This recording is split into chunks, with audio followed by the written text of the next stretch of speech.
Good morning. This is George Middleton calling in for Dr. Harden. One second. I'll get you right on hold, and she'll be right with you as soon as she can. Great, thank you. All right, you're welcome. And that we are in the midst or in the middle of some trying times when it comes to health and wellness and the whole entire world. But we are here and we are doing the things that we need to do. And so we are very excited this morning. Glad to be here and, just looking out for one another. So we encourage everybody to continue to do that. This morning we are going to be speaking with one of our favorite mental health professionals, Mr. George Middleton. If you're unfamiliar with Mr. Middleton, he is a mental health care professional, and he has written plenty of books and facilitated plenty of programs around the city in social work and family work and school work and working with music, but with the overall goal of improving the mental health of Indianapolis and various demographics and populations around the city. We have had him on a few times, and we always have great conversations with Mr. Middleton, and I believe we have him. Good morning. How you doing, Mr. Middleton? Good morning, Dr. Harden. How are you today? I'm good. I'm glad that you made yourself available. Well, thank you for thinking of me. We need you. Thank you. And I know that you're staying busy here during this time. Yeah, this is the time where you have to kind of redirect the way you're thinking and doing business and having relationships. Absolutely. And so I know that even as healthcare providers, our delivery has changed in how we, see our patients. Some of us are still in the physical, face-to-face interactions, and then some of us have moved to have you started the telemedicine? Yeah. Have you heard of that, Mr. Middleton? Yes. Well, part of my work is I have a lot of clients that I either do online or via telephone. So that's kind of been part of my modus operandi anyway. But it looks like in many ways we're going to probably, in going through this process, have to even look at doing that as a primary way of doing business.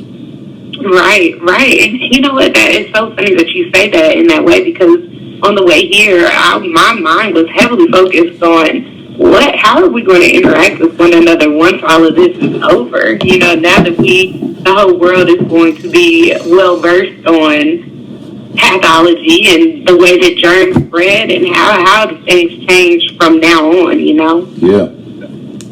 And so I'm glad that you're available to talk, because we really need, one of my focuses, and I have been struggling with how to, again, like you said, keep my business afloat, how to make sure my patients are good, and at the same time staying healthy myself. We just need to kind of talk it out. And so I was like, who should we talk to this morning to talk it out? And nobody better but you, because we always have good sessions of conversations. And so this morning we are going to be speaking about mental health during a pandemic. Now we are entering stages where we are social distancing, most of us, and we are mentally preparing to be away from one another for quite some time, really an unknown amount of time, right? Yes. And so it was so funny that I messaged you about coming on the show and speaking, because you had already been working kind of in this field on this topic and how we deal with adversity, what makes us stronger, what makes us tough, what makes us stronger, what builds our character, and how we respond in times of crisis, right? Correct. So you want to tell us a little bit about what you've been working on? Well, just to kind of preface this conversation, I read a book. I read this book quite often, refer to it. The title of the book is The Power of Your Subconscious Mind by Dr. Joseph Murphy. So it's an old book, but it's still very relevant even in times like today. And what I'll do is just crack open the page and just read something for the day. And today when I did that, I'd opened up to this page and said, remember that the future The result of your habitual thinking is already in your mind. The future of a country, likewise, is in the collective subconscious of the people of that nation. So I just thought that was kind of appropriate for my starting today. Yeah, that is very much so. Because the mind is the strongest weapon that you're going to have in a pandemic that includes social distancing and separation. Correct. You know, and we, like I said, we don't know what kind of effects this will have long term on how we interact with one another permanently, you know? Yeah, and we have to be intentional in how we want this to turn out. In this situation, then we can look at it as a catastrophe, or we can look at it as an opportunity. Right. So it all right, let's talk. I like that. Let's talk about that a little bit, because that is an action oriented, and you know me, I am very action oriented because these are things that we can do now or put our mental strength to now to keep us sharp for when it's time to be back and among one another. Right. Right, and so what are some things or examples of that, do you think? I've seen some people prepare a business plan we put in place. Art. There have been a lot of projects, DIYs, home projects that people are kind of getting into. Like, well, what are we preparing for? How do we do that, Mr. Middleton? Right. Well, I think a good strategy is to kind of break it up into the areas of importance that you are trying to address.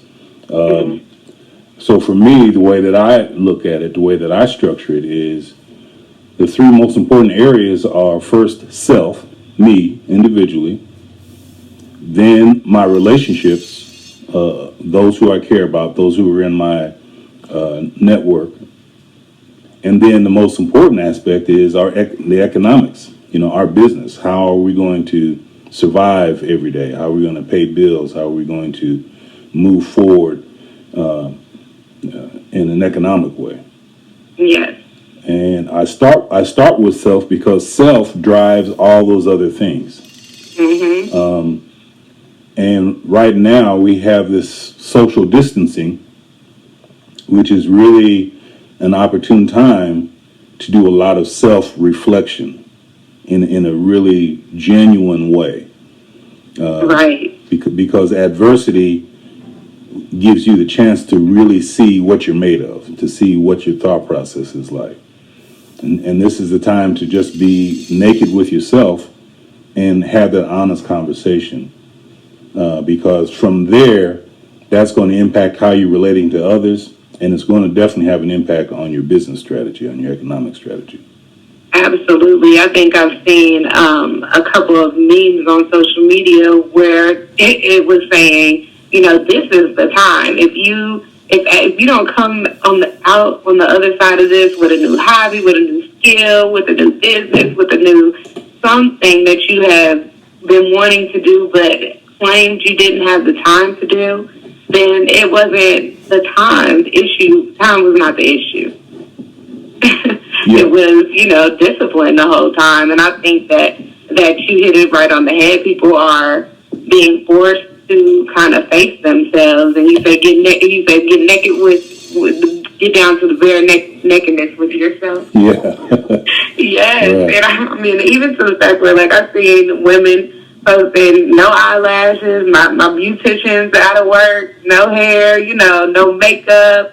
Even myself, I'm like, I definitely don't want to sit around and gain weight while I am social distancing, which would be really, really easy to do. And so it's really, really tough finding time to feel when you can't do all of the things that would normally be around to distract us. Yeah, those are great examples. This thought of coming out on the other side, a lot of people are saying that.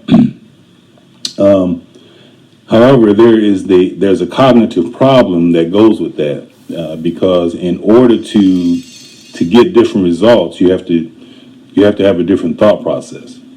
Right. And a lot of times we end up repeating our same patterns under adversity and under stress. We try to lash out and do some type of action, thinking that the action is going to save us, without really doing any reflection. Really, I mean, that is the most boring aspect for a lot of people. Whenever I talk about this, people will say, yeah, that sounds great, but then they're ready to move on to the next process, because sitting with yourself, that's a hard monster at times. Right, and it's easy to say, oh, nailed it, got that, fixed it, moved on, check it off the list. Yes. And when really, who gauges and how do you gauge, or how do you actually test if you really overcome,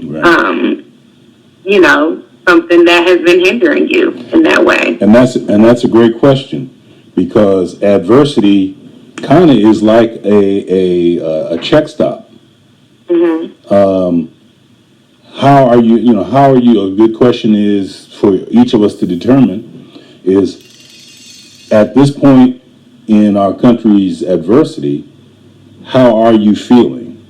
Right. Do you feel like you're able to handle it, or are you totally anxiety ridden? Right. And what are those factors that are leading up to that? Because that's what this coronavirus is doing now. It is testing the fabric of how we have been thinking and how we've been living. It's opening it up right now. So if what we're looking at we don't like, then that tells us, okay, I need to do something different. Absolutely. I think one of the interesting things that come to mind when you say that is the amount of jobs that we are now seeing that can be done from home versus the amount of time that people actually get to be home with their families in under normal circumstances. And if you're able to be on lockdown 24/7 and do your job, and if your company survives this, uninhibited, then I will be questioning then can I get some more PTO? Like, you know what I mean? Can I get some more PTO? Can I get some more time off? Can I get a shorter work week? Because that is mental health. It improves mental health to give people a break more often. It really does. I mean, I know you know that. That's a pretty powerful observation you've made there. It's ironic that it takes a disaster in order to come back and be in a position to appreciate those relationships. Absolutely. I'm like, you won't be getting, look, I'm going to take my vacation. But don't follow my lead. If you can, keep your jobs, everybody. But I'm just saying, look at things like that, because we are in a period of time where we could potentially make changes for the better for our lifestyles. Right. And changes that touch all aspects and all dynamics of health. Yeah.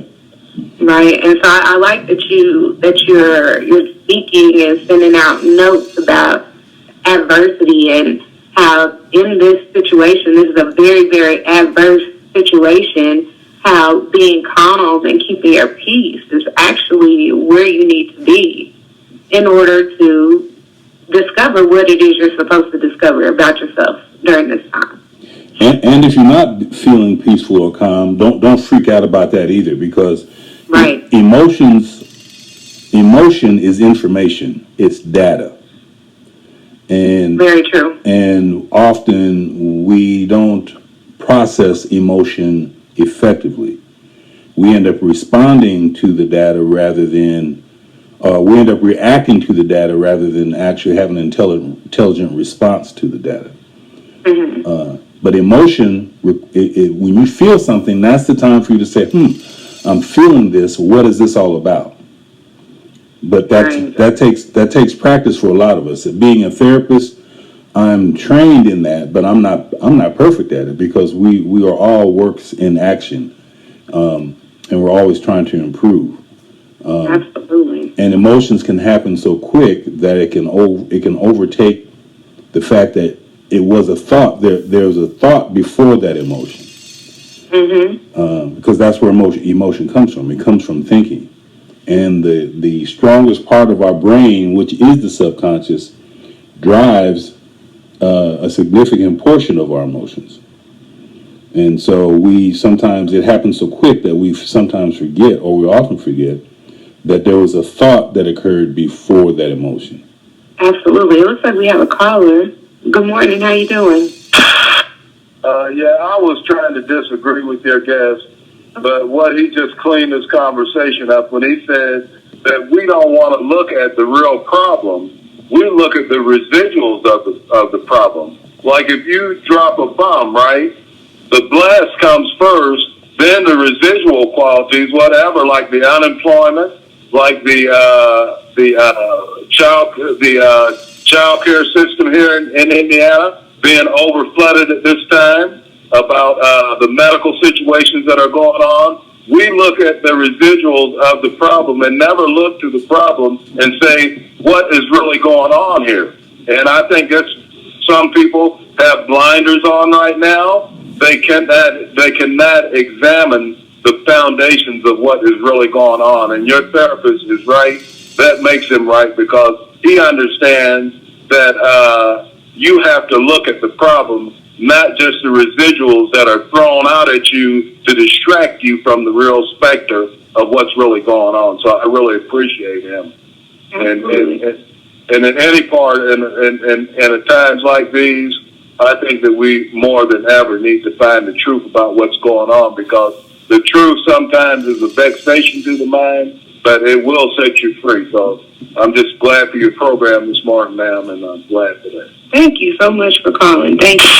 Okay, yeah, like, and one thing that I think about when you're talking is how this whole situation, the handling of it, how it created the circumstance that we currently, the panic that it incited, and how it got to a point where I just thought to myself, well, no matter what happens at this point, everything that is going to happen is going to happen as a residual. So you're right, you cannot so much focus on what's happening in the far future because of a pandemic or because of adversity. You deal with the cause of your response or to it.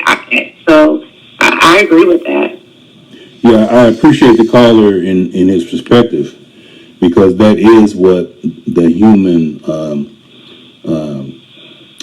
response generally is to any situation, is we're focusing on what we're seeing more than focusing on what was the cause. Yeah, absolutely. And so this isn't our first pandemic, Mr. Middleton, in the history of the world. Right. But often we respond to what we see rather than responding to what led up to it. And so the example he talked about with the child care system, that I'm in that business, I'm in that field, and it is more of a in general, not just in Indianapolis but across the country. You're seeing the same practices and outcomes with regard to youth and family. And there's no real internal, authentically genuine way of addressing the issue. The courts are being flooded and overwhelmed. The child services are being inundated daily. The problems are growing. The caseloads are growing. So on one hand, business is good, right? If you're in that field, there's plenty of job security. But on the other hand, there's a systemic problem that no one's really addressing. And so and that's just one example of of how we are responding to a lot of things. And I think that this opportunity to sit down is giving us a great chance to really start deeply reflecting on these issues, and us individually deciding how we're going to be a part of this new change. Absolutely. That's super important. So I'm going to freeze you here. We got to go to a commercial break, and we will pick up right back here because I do have some comments to make about that as well after the break. You've been listening to Medically Speaking on AM 1310 92.7 FM The Light.